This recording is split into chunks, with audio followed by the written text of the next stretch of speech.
오늘 본문에서 말하고 있는 긍휼히 여긴다. 우리가 많이 사용하는 말이죠, 그렇죠? 긍휼히 여긴다라는 것은 나의 우월함, 남다름, 이런 것들이 나보다 못한 열등한 사람에게 동정심을 가진다라는 말은 아니에요. 그런 뜻이 아니에요. 여기서 말하는 긍휼함, 긍휼히 여긴다라는 건 제가 나보다 못났으니까 내가 그를 긍휼히 불쌍히 여기는 거, 어떻게 동정심을 가지는 거, 그런 마음이 아니에요. 그런 걸 얘기하는 게 아닙니다. 이 말은 어떤 뜻이냐면 상대방이 처한 입장을 내가 제대로 이해하는 거예요. 저 사람이 어떤 마음일까라는 것을 내가 이해하고 인식하는 걸 긍휼히 여긴다라고 한다고요. 성경에서 말하는 긍휼히 여긴다라는 건 그런 의미예요. 예로 마태복음 9장에 보면 35절부터 36절에 예수님께서 하신 행동을 이게 우리의 이해를 도와줍니다.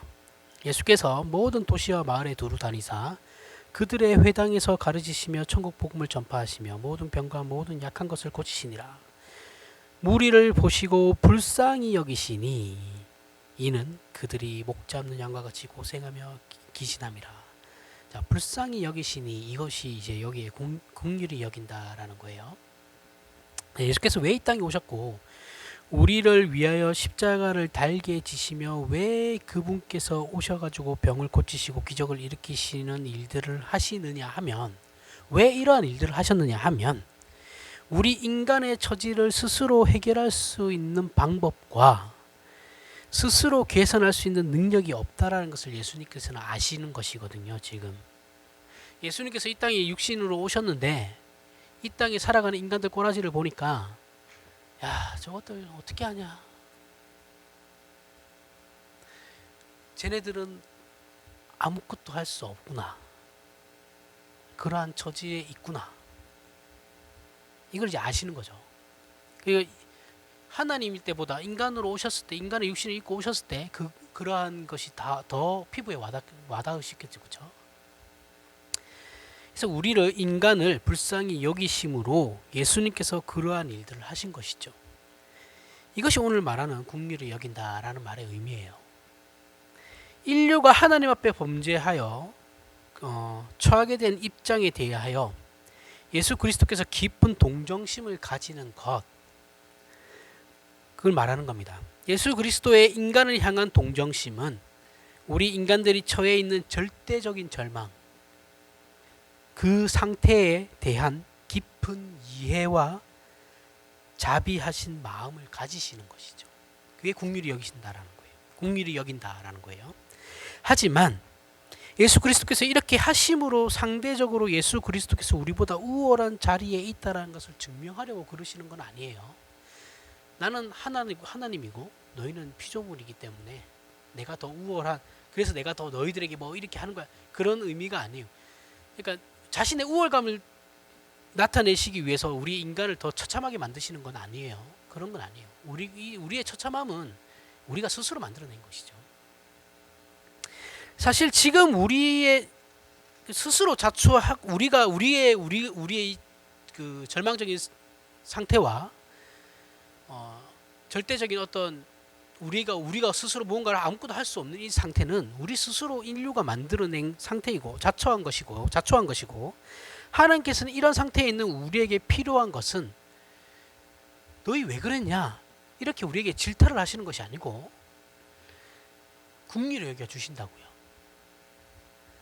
너네가 왜 그랬어 이렇게 우리에게 무언가를 이렇게 책임을 물으시는 것이 아니다라는 거예요. 지금 하나님께서, 예수님께서 우리를 향해서 긍휼히 여기시고 하나님이 우리를 긍휼히 여기시는 건 질타를 하시는 것이 아니고 책임을 물으시는 것이 아니고 그냥 긍휼히 여기시는 거예요. 9장의 10절, 마태복음 9장 10절부터 13절을 보면 예수께서 마태의 집에서 앉아 음식을 잡수실 때, 이 앞절이죠, 그렇죠? 9장 35절 36절을 봤는데 그 앞 위로 보면 10절부터 13절에 예수께서 마태의 집에 가세요. 마태는 세리입니다. 세리. 예수님의 제자 중에 마태복음의 마태 그 사람이에요. 세리입니다. 직업이 세리였어요. 마태의 집에 앉아 음식을 잡수실 때 많은 많은 세리와 죄인들이 와서 예수와 그의 제자들과 함께 앉았더니 바리새인들이 보고 그의 제자들에게 이르되 어찌하여 너희 선생은 세리와 죄인들과 함께 잡수시느냐. 예수께서 들으시고 이르시되 건강한 자에게는 의사가 쓸데없고 병든 자에게야 쓸데있느니라. 너희는 가서 내가 긍휼을 원하고 제사를 원하지 아니하노라 하신 뜻이 무엇인지 배우라. 나는 의인을 부르러 온 것이 아니요 죄인을 부르러 왔노라 하시니라. 자, 예수께서 우리에게 찾아오신 것을 다르게 표현하면 환자의 병을 고치러 온 의사인 거예요. 근데 우리는 어떻게 생각하냐면 죄를 지은 자를 찾아온 경찰이나 검찰로 생각해요. 근데 예수님께서는 우리를 환자로 취급하고 계신다고요. 환자에게 당신이 왜 이런 병이 걸렸어? 당신이 왜 안 걸렸냐고 뭐 이렇게 질타하지 않죠, 그렇죠? 의사는 그런 말 하지 않아요. 의사는 환자를 치료해 주려고 하는 거고, 검찰이나 이런 경찰들은 와서 네가 왜 그런 죄를 지었냐 이러면서 막 그렇게 하는 타박을 주는 거죠, 그렇죠? 다른 거예요.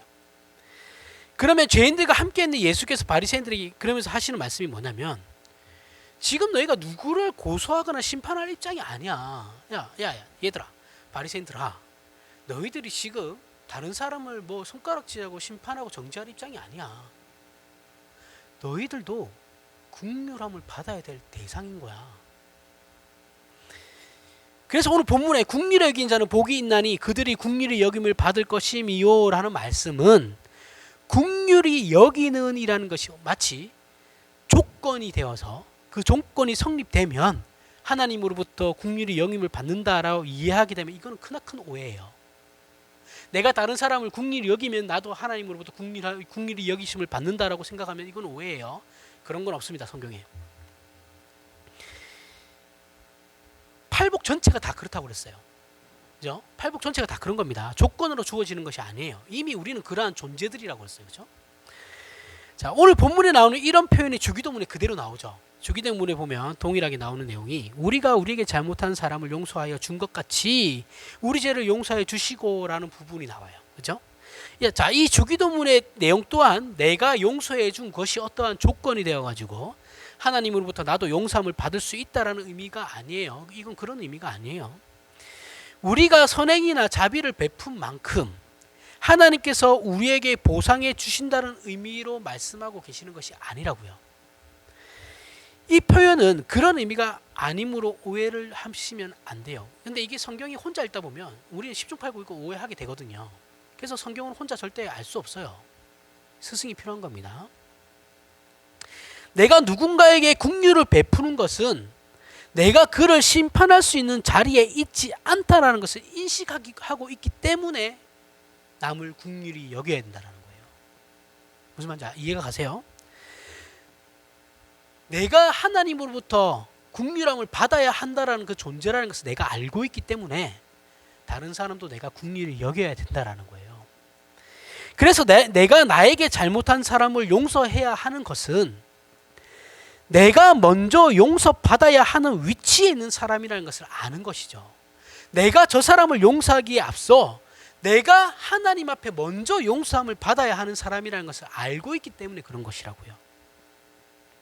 그래서 저 사람을 용서할 수밖에 없는 거예요.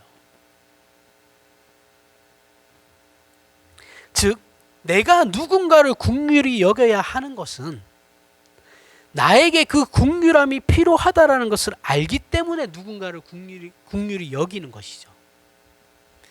우리 자신이 먼저 긍휼을 입어야 하는 존재들이라는 거예요. 그래, 네가 나보다 못났으니까 내가 너 불쌍히 여겨줄게. 이게 아니다라는 거예요. 너나 나나 똑같다. 그 말씀하는 겁니다. 이런 이유에서 우리가 다른 사람에게 긍휼을 베푸는 것이지 내가 저 사람에게 줄 것이 있고 저 사람보다 우월하거나 남달라서 동정하는 것은 안 돼요. 오늘 본문은 이런 의미가 담겨 있는 내용인 것이죠. 이와 같이 긍휼을 베푸는 것이 구원받은 하나님의 백성된 자들에게 나타나는 중요한 상태, 증상이어야 한다라는 겁니다. 이미 우리는 그러한 상태에 있는 자들이에요. 예수를 믿는 자들은.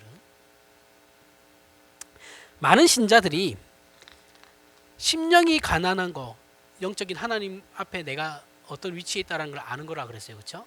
심령이 가난한 내 위치를 파악하는 것, 그리고 그로 말미암아 내 자신이 애통해하는 것, 그리고 온유하고 줄이고 목마르는 것, 의에 줄이고 목마르는 것, 이 문제에서는 그런 대로 잘 돼요. 사람들이 뭐 신앙 좋다는 사람도 여기서는 어느 정도 됩니다. 그런데 이 국률의 문제에 있어서는 다 걸려 넘어져요. 신자들이. 우리에게 이런 결과가 나타나게 된 것은 어떤 의미에서는 결국 이런 거예요. 심령이 가난하고 애통하고 온유하고 의에 줄이고 목마른 것이다라는 것이 우리의 신자된 상태가 아닌 내가 신자로서 그러한 존재라는 것으로 그런 것으로 이해하고 있는 것이 아니고, 이렇게 함으로 내가 종교적인 사람으로서의 어떤 남다름, 치장이죠. 그러니까 심령이 가난하고 애통해하고 온유하고 의에 줄이는다라는 것조차도 우리는 내가 그러한 존재이다라는 것을 인식하는 것이 아니라 종교적 치장으로 확인하려고 한다는 거예요. 그러한 것들을 내가 행하는 것으로 내가 다른 사람과는 다르다라는 것을 나타내 보이려고 한다고요. 그래서 우리에게 국률함이라는 반응이 없어요. 앞에 이게 심령이 가난하고 애통하며 온유하고 의에 줄이고 목마름이 없이는 국률이라는 것이 나올 수가 없거든요. 그러니까 이러한 것들을 치장으로 가지려고 하다 보니 당연히 국률이라는 반응이 우리 안에서 나오지 않죠. 우리는 우리의 이웃을 용서하지 않아요. 그죠? 이해가시죠? 이해 안 가시면 말씀을 하십시오. 우리는 우리 스스로가 국률의 여김을 받아야 하는 존재라는 것과 국률이 여겨야 하는 입장에 있는 존재라는 것에 대한 이해가 너무 없죠. 한국교회는 특히 그래요. 그래서 너무 자주 틀리고 너무 많은 오해를 가지고 있어요. 만약 우리 스스로가 얼마나 처참한 자리에 있는지를 제대로 인식하지 못하고 있다면, 여러분이나 나 자신이 하나님 앞에서 얼마나 처참한 자리에 있는지를 내가 모르고 있으면 우리 자신이 국률의 대상이라는 사실과 우리가 남에게 손가락질할 입장이 아니라는 것을 제대로 인식하지 못하게 된다고요. 내가 하나님 앞에 한없이 죄인이란 죄인의 괴수였다라는 그 인식이 없으면 우리는 남을 10중 8구 정죄하거나 판단해요. 손가락질을 한다고요. 한나 아렌트라는 사람이 있어요. 정치 이론가입니다. 미국에. 이 분이 쓴 책이 있는데 예루살렘의 아이히만이라는 책이 있습니다. 유명한 책인데 한번 기회가 되면 읽어보십시오. 별로 두껍지 않습니다. 한 200~300페이지, 300페이지 정도 되는 것 같은데, 그녀는 유대인이에요. 민족은 유대인이에요. 독일계 미국인입니다. 독일에서 태어나서 독일에 살다가 2차 대전 때 나치의 핍박 때문에 미국으로 넘어가요. 전쟁이 끝났습니다. 미국에서 있었죠. 이분은 미국에 살다가 전쟁이 끝난 후에 이제 전후 독일 정부가 세워지죠. 전쟁 끝나고 난 뒤에 독일 정부가 세워지죠. 서독이랑 동독이랑 나눠지고, 아무래도 서독이었기 서독에서 이제 서독이나 동독이나 둘 다 뭐 과거사 정리는 잘했으니까 어쨌든 과거 청산을 위해서 이제 나치 전범들을 잡아들이기 시작했어요. 전쟁이 끝난 뒤에 독일은 과거 청산을 정말 잘했습니다. 그래서 저렇게 잘 사는 거예요. 우리나라는 그렇게 못해서 이렇게 개판인 거고, 나치 전범을 계속해서 잡아다가 재판을 진행하는데 1960년대 나치의 대표 전범으로 1급 전범이었습니다. A급 전범. 유명한 사람이 있어요. 아돌프 아이히만이라는 사람이 있었어요. 이 사람이 도망다녔어요. 12년간 도망다니다가 남미의 이제 아르헨티나에서 잡혀요. 아르헨티나 수도 부에노스아이레스에서 잡힙니다. 누구한테 잡히냐면 이스라엘 정보부한테 잡혀요. 모사드한테. 아르헨티나에서 잡혔으니까 아르헨티나 정부가 알면 안 되니까 이스라엘 정부가 비밀리에 납치해서 예루살렘 재판에 세워버립니다. 이스라엘을 데리고 와서. 난리가 났죠. 아르헨티나는. 어쨌든 뭐 든든한 미국 백이 있으니까 잠재웠죠. 이스라엘은. 하여튼 그래서 이제 이 재판이 세계의 재판이었어요. 세계의 재판이라 가지고 난리가 났습니다. 전 세계가.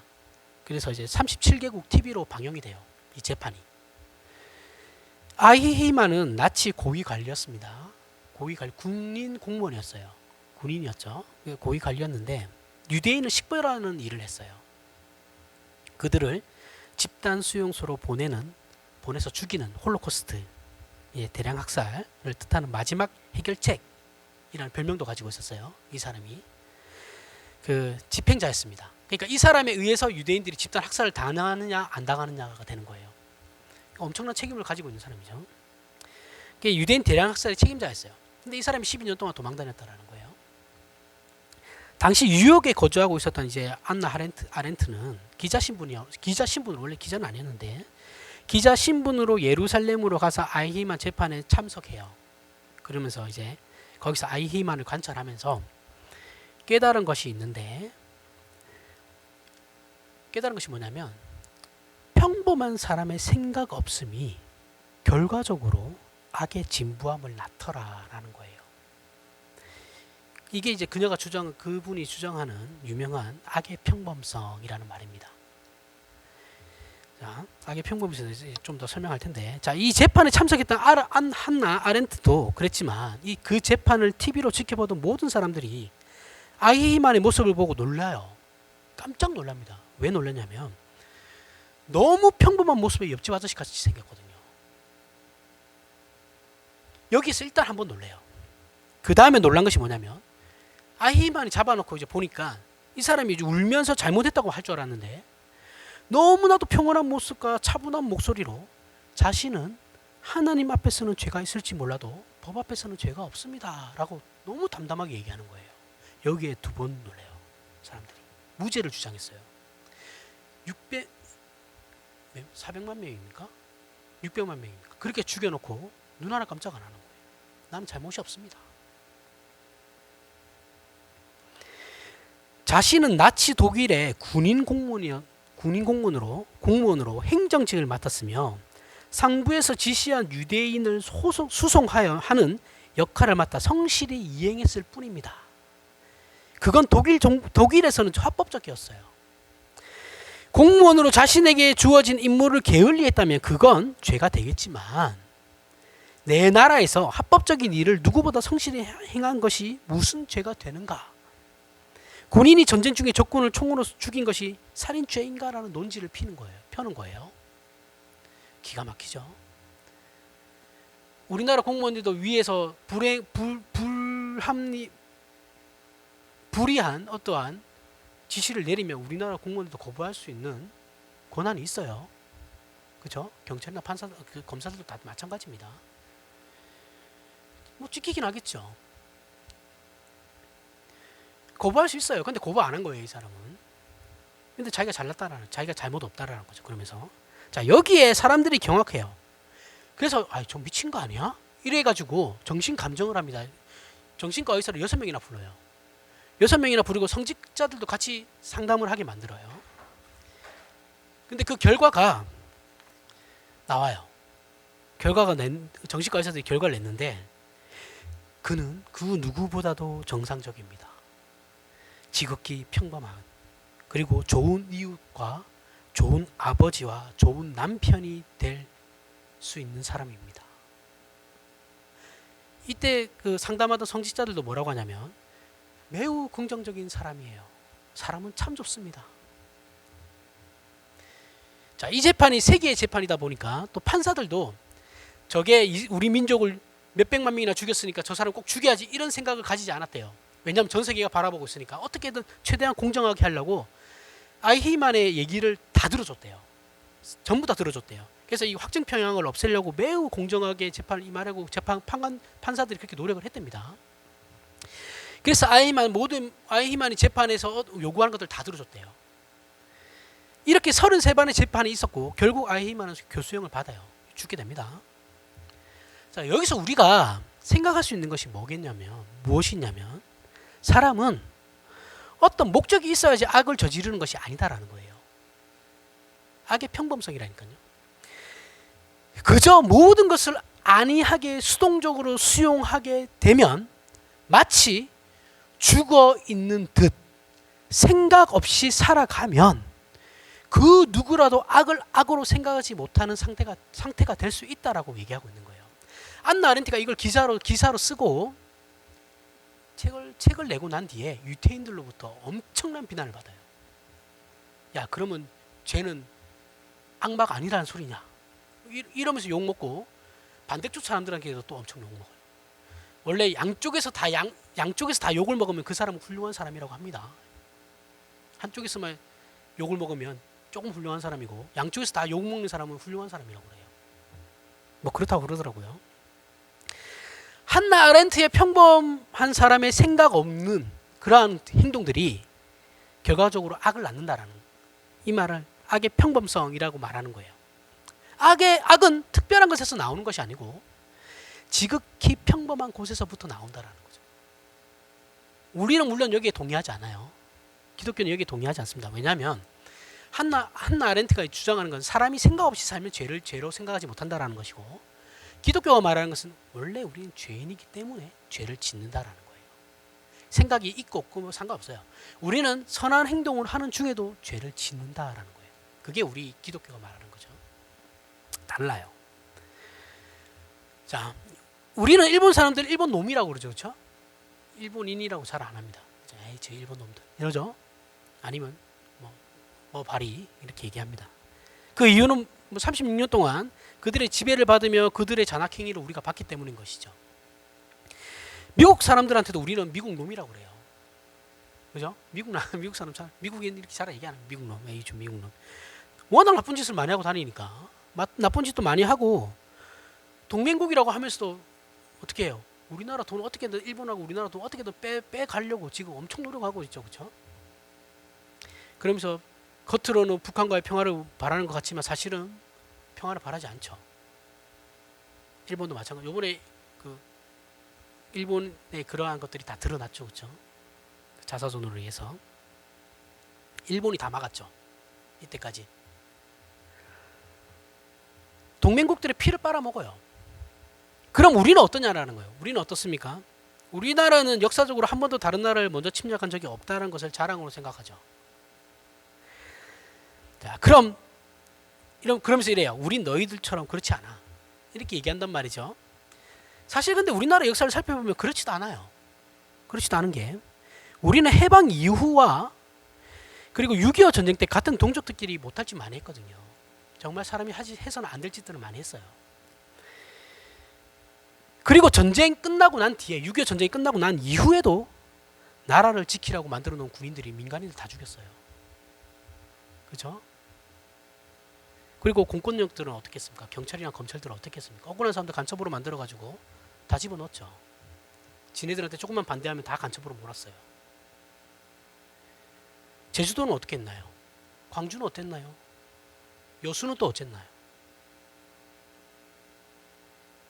같은 사람들이에요. 같은 민족이라고요. 같은 나라 국민이고. 아직까지도 5.18을 북한 아닙니다. 제발 좀 속지 마세요. 앞세운 명분들은 그런 것이었죠. 자유민주주의와 공산주의 독재의 싸움이었다고 하죠. 그런데 사실 잘 생각해 보십시오.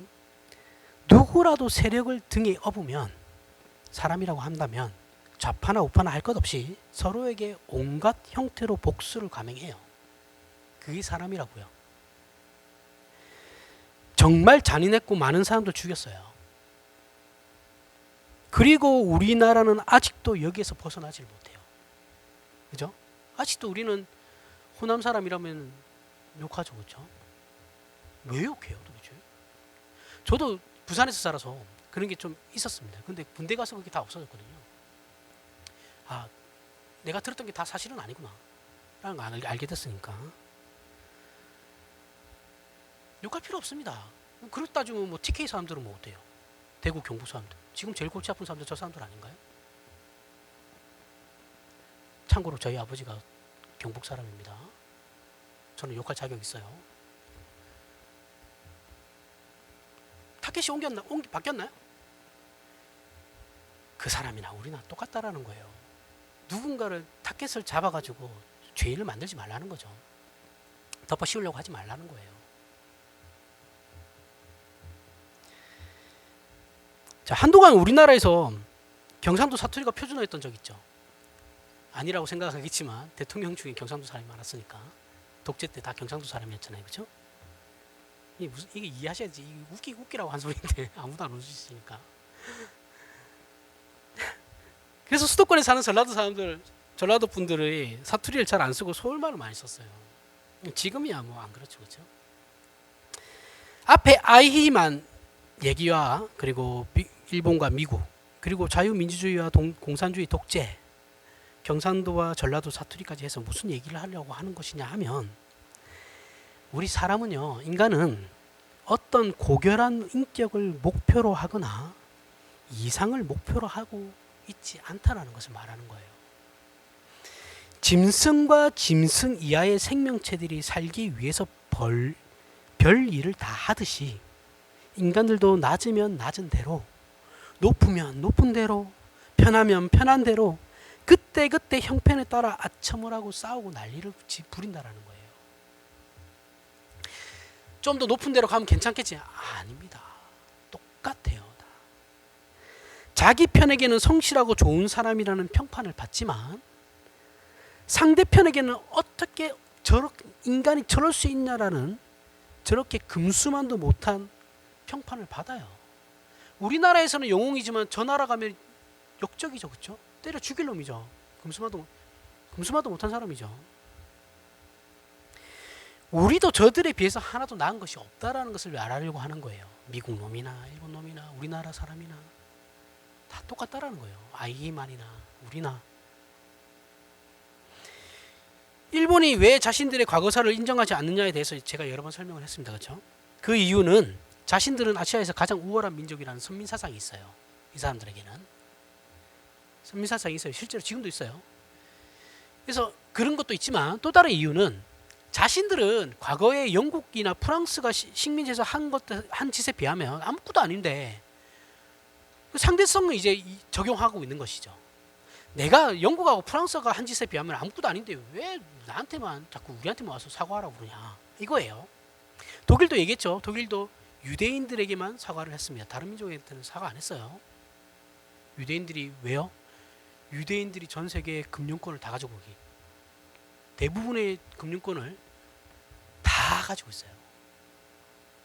로스차일드가가 있어요. 영국에 유대인이 만든 그 금융업 하는 가문인데, 원래 독일에서 있다가 이게 그 로스차일드라는 사람 자식들이 이제 자산을 분배하고 영국에 있던 셋째 아들인가 하는 사람이 이제 성공하기 더 크게 돼요. 나머지 사람들이 2차 대전 때 좀 재산 다 뺏기고 막 이러거든요. 비공식적인 전 세계 1위입니다. 자산이 얼마인 줄 아세요? 우리 빌 게이츠 뭐 60조 뭐 40조 이러잖아요. 여기는 5경이에요. 5경이 감이 있으세요? 자산이 5경이에요. 근데 이걸 아무도 얘기하지 않아요. 다 잡고 있다라는 거예요, 금융업을. 그럼 독일이 어떻게 하겠어? 자기네들 전쟁 나가지고 지금 돈도 없는데 사과를 해야죠. 돈이라도 빌리려면.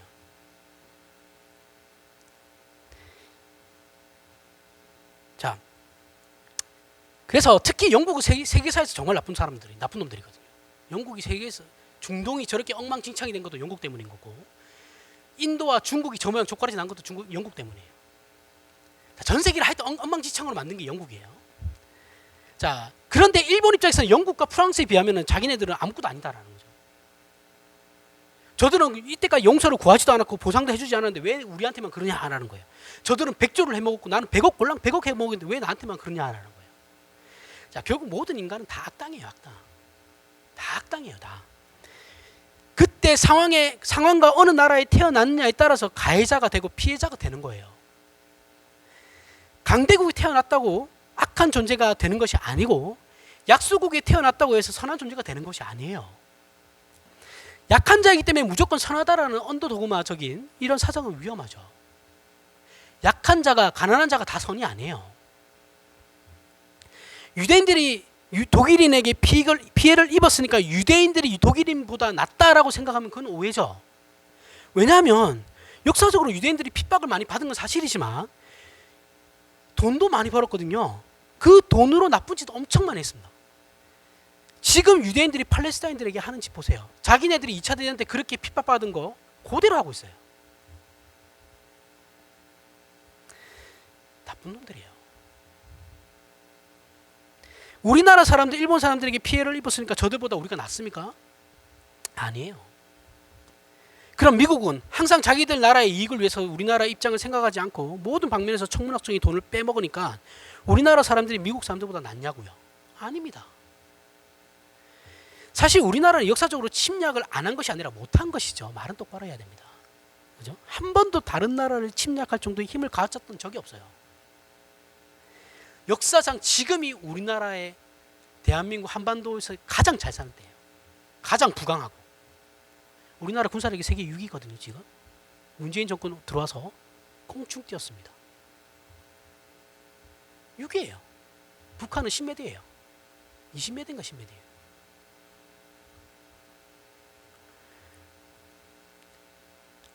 아니에요. 그냥 우리끼리 합리화시키는 거죠. 우리 역사가 그러하니까. 우리도 저들과 하나도 다를 것이 없다라는 거예요. 우리는 모두 다 짐승이에요. 짐승. 서로가 서로에게 늑대라고요. 그들의 못난 것은 우리도 다 가지고 있는 거예요. 내가 제일 싫어하는 저 사람이 가지고 있는 그 못난 것이 나도 가지고 있는 거예요. 나의 모습이 투영되니까 더 싫은 거죠. 안 그런가요? 내가 싫어하는 사람들 보십시오. 내가 가지고 있는 단점을 저 사람이 가지고 있는 걸 보이거든요. 그럼 더 싫어져요, 그 사람이.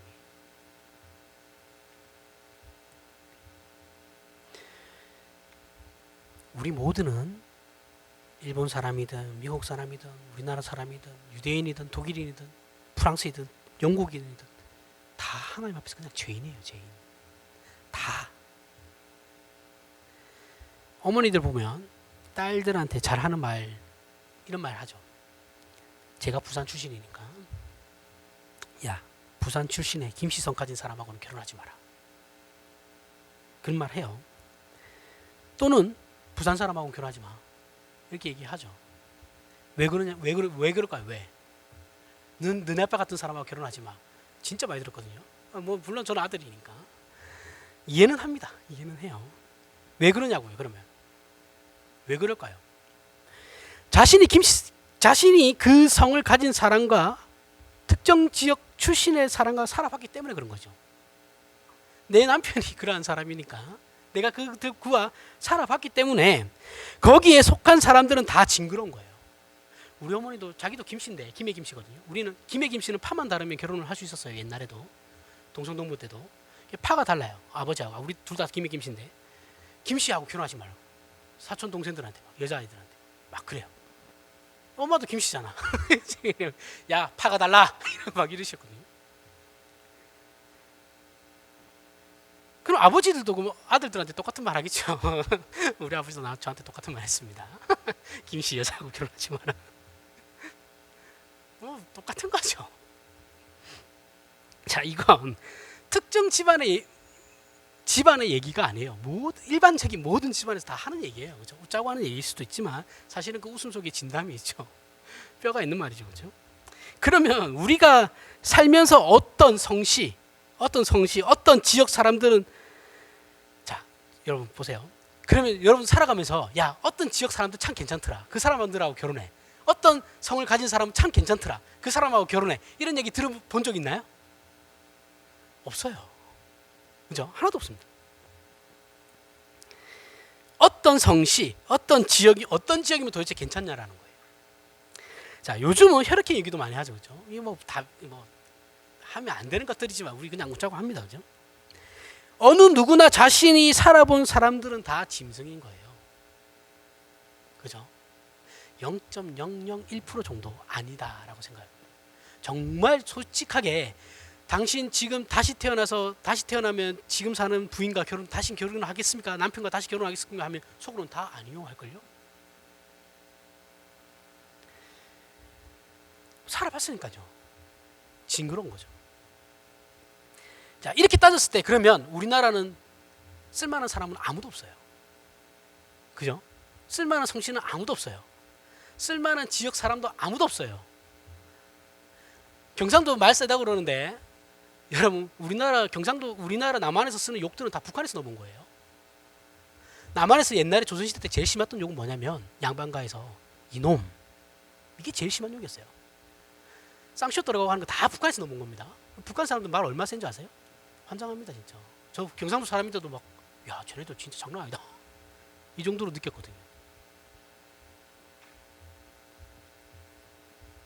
자, 이렇게 부부 간에도 보십시오. 부부 지간에도 서로 만족하지 못해요. 그죠? 함께 살아가는 부부 지간에도 만족하지 못해요. 그러면 부모 자식 한번 따져볼까요? 부모들에게 만족하는 자녀 없어요. 그죠? 없습니다. 뭐 하나 부족해도 다 부족해요. 그럼 자식은 부모를 만족하는 자식들이 있을까요? 없어요.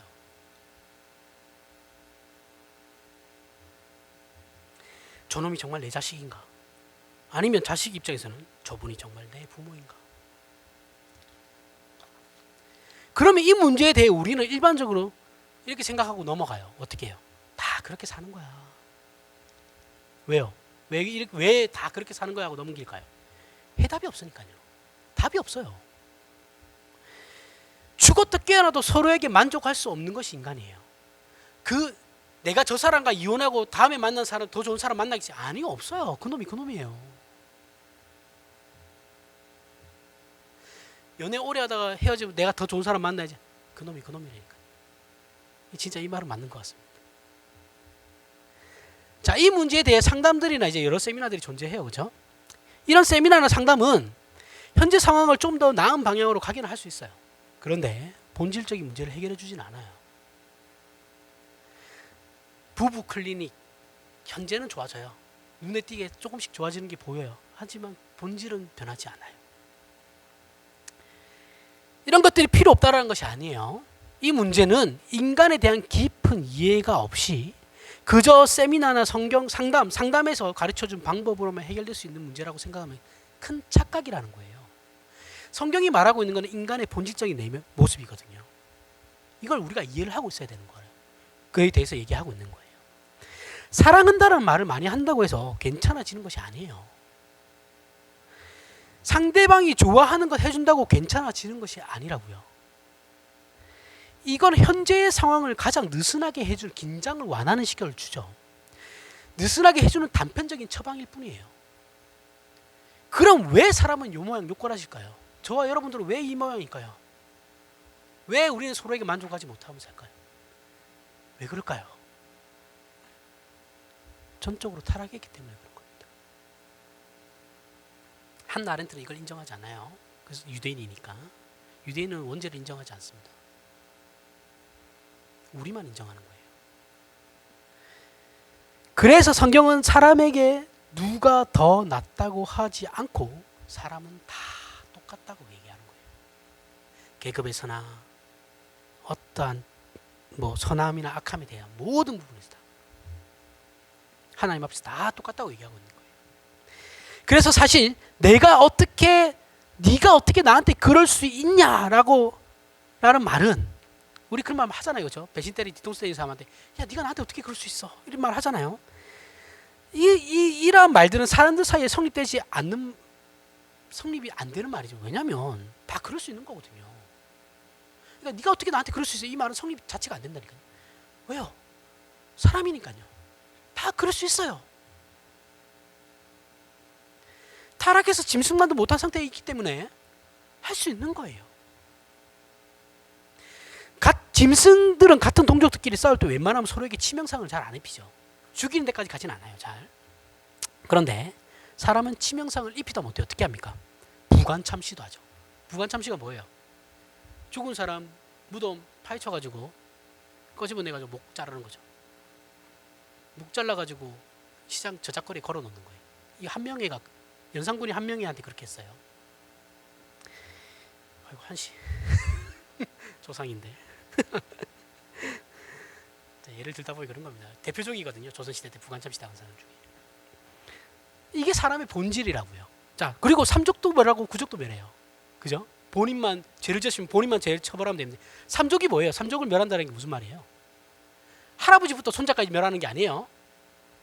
우리 집안 다 멸하고 우리 집안에 속해 있는 처가, 친가 다, 이게 삼족이에요. 그럼 구족은 뭐겠어요? 한 집안이 몰라가는 거예요. 몰라. 구족은 시가 말하는 거예요. 말 그대로. 왜냐하면 그 집에 또 친가, 처가 다 들어가는 거니까. 이렇게 해서 9 집안을 멸망시키는 거라고. 이 본질이라고요. 이게 사람의 본질입니다. 이게 저와 여러분이 가지고 있는 본질이에요. 난 아니야, 난 안 그래요, 난 틀려요. 아니요. 그렇게 말씀하시는 분이 제일 심할걸요. 똑같아요. 다 똑같습니다. 하나님 앞에서. 단언하건대 모든 인간은 하나님 앞에서 다 똑같습니다. 우리 모두는 하나님 앞에서 죄인일 뿐이에요. 우리는 그 누구에게도 손가락질을 할 수 없어요. 그들과 동일한 것이 내 안에도 존재하기 때문인 거죠. 내가 제일 싫어하는 저 모습이 내 안에도 있다니까요. 그래서 죄는 미워하되 사람은 미워하지 말라는 거예요. 자, 성경에서 인간의 이런 비참한 위치는 예수께서 나사로를 살리시는 장면에서 잘 나타납니다. 요한복음 11장 32절부터 35절. 마리아가 예수 계신 곳에 가서 배웠고 그 발 앞에 엎드려 이르되 주께서 여기 계셨더라면 내 오라버니가 죽지 아니하였겠나이다 하더라. 예수께서 그가 우는 것과 또 함께 온 유대인들이 우는 것을 보시고 심령의 비통히 여기시고 불쌍히 여기사 이르시되 그를 어디 두었느냐 이르되 주여 와서 보옵소서 하니 예수께서 눈물을 흘리시더라. 자, 여기서 말하는 마리아는 나사로의 동생이에요. 여동생을 말하는 겁니다. 어머니가 아니에요. 예수님의. 자, 인간의 타락은 우리가 밖에 나갔다가 우리 몸에 뭘 묻히고 오는 정도가 아니에요. 긁혀서 피가 나는 정도가 아니에요. 죄와 사망 아래 있는 우리 인간의 상태는 고칠 수 없어요. 방법이 없어요. 여기서 예수께서 인간이 처한 이러한 입장을 적나라하게 보여주고 계시는 겁니다. 예수께서 우리를 비통히 여기시고 불쌍히 여기시며 결국 눈물을 흘릴 수밖에 없는 비참한 상태에 놓인 존재가 우리 인간이라는 거예요. 우리를 보면서 눈물을 흘릴 수밖에 없었다고요. 예수께서. 우리 인간들이 하는 짓들을 보면 정말 용서할 수 없는 더럽고 악하고 부패한 자들이죠. 하지만 이런 우리를 구원하고 고치시기 위해서 예수 그리스도께서 오신 거예요. 자, 이러한 인간의 죄악된 본질을 우리는 우리 자신을 포함하여 정확하게 이해하고 있어야 된다고요. 인간의 이러한 모습을 이해하지 못하면 야, 어떻게 저게 나한테 저럴 수가 있지? 이런 말을 하게 된다고요. 그럴 수 있다니까요. 그런데 우리는 이 문제에 있어서 항상 나는 빼요. 그죠? 야, 인간이 어떻게 그럴 수 있냐? 항상 우리는 나는 빼요. 나는 빼고 다른 사람에게만 적용을 시키려고. 저도 그래요. 비겁한 거죠. 그렇죠? 그럴 때마다 제 자신한테 소스라치게 놀라요. 그리고 너무 싫어져요. 그 책임조차도 지기 싫어하는 내 모습이 너무 싫은 거예요.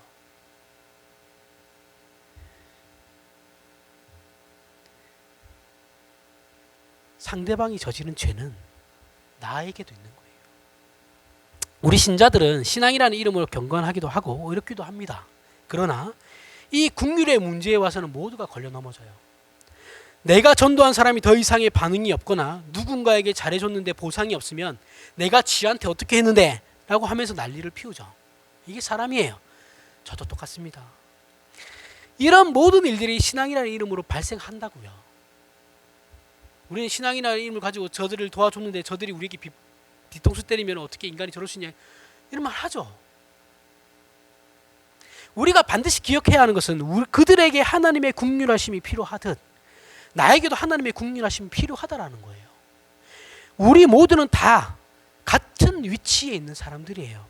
그래서 남에게 손가락질 할 수 있는 위치에 있는 사람은 세상에 아무도 없습니다. 그도 구원의 대상이고 나도 구원의 대상이에요. 만약 남에게 손가락질 하듯이 구원이 우리에게 그런 식으로 이루어진다면 세상에 구원받을 사람은 아무도 없죠. 우리는 우리의 어떠함이 아닌 그저 하나님의 자비와 사랑이 우리에게 구원을 베푸셨다는 것을 반드시 기억하셔야 돼요. 우리는 우리 스스로 우리를 고칠 방법이 없는 자리에 있는 자들로서 하나님의 입장에서는 모두가 다 똑같은 죄값으로 죽어야 하는 벌레만도 못한 존재들이에요. 그저 모두가 하나님의 국률을 필요로 하는 자들일 뿐이라고요. 저나 여러분이나 세상 그 어떤 사람도 심판자나 주권자가 아니에요. 나에게 거슬려 보이는 그 사람의 모든 것은 나도 함께 가지고 있다는 것임을 우리가 알아야 하고 기억해야 합니다. 잘 보세요. 저놈은 눈의 가시야. 그 눈의 가시가 밖에서 들어온 겁니까? 내 안에서 생성된 겁니까? 잘 생각해 보세요. 그 눈의 가시라는 게 정말 그 사람이 못나서 그런 걸까요? 눈의 가시는 내가 만들어내는 거예요. 그래서 우리는 하나님 앞에서 누가 더 잘났나 못났나 비교할 필요도 없고 그저 모두가 똑같은 죄인으로 모두가 긍휼이 필요한 자들일 뿐이라는 걸 기억하시고 이러한 인간의 본질을 꿰뚫고 찾아오신 그 하나님의 사랑과 긍휼을 우리가 반드시 기억하셔야 됩니다. 그래서 우리는 모든 사람에 대해 긍휼히 여기시길 바랍니다.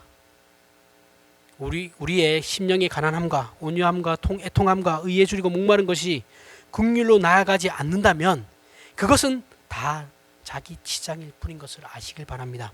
모든 자리에 하나님의 은혜를 구하시고 자비를 구하셔서 우리가 하나님의 은혜를 먼저 입은 자임을 확인하심으로 우리의 인생은 우리에게 먼저 열매 맺어 하나님의 긍휼이 우리를 통해 발산되는 존재가 되시길 바랍니다. 기도하겠습니다.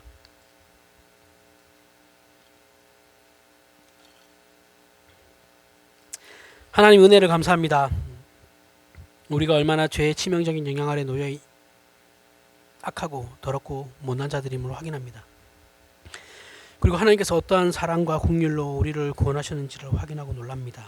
이 놀람과 확인된 사실과 우리가 얻은 구원의 엄청난 기적에 대한 인식과 이해가 신자된 우리의 판단과 행동을 결정하게 하여 주시옵소서. 우리의 신자된 존재와 삶의 원리와 그 모습들이 바로 긍휼로 나타나 겸손과 희생과 인내와 온유와 자비와 가난한 마음으로 이웃들에게 나누어야 하는 것임을 반드시 기억하게 하여 주시고 이러한 것으로 하나님 아버지께 감사하며 우리가 나누고 증거해야 하는 것이 심판이 아님을 기억하여 우리의 인격과 존재의 영향이 하나님의 은혜와 긍휼을 구하는 것이 되도록 오늘 말씀을 들은 우리 모두를 붙잡아 주시옵소서. 예수님 이름으로 기도합니다. 아멘.